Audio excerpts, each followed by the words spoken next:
kabar tuh gue waduh anjir. Jadi kan.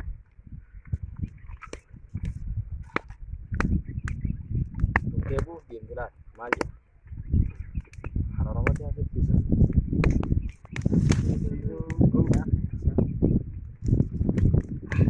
ibidya sabuk ka tore bar pafno dute watti khara Namni riba angkau.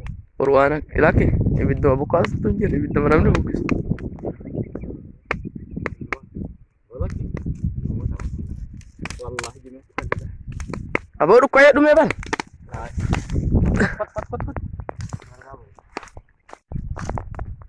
na izo korra idangala ikesa Masih lama kan?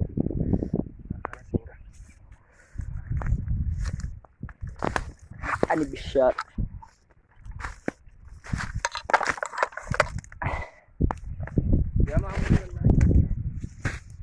alaba oromo ya megala kia ikura sikabanu rai kia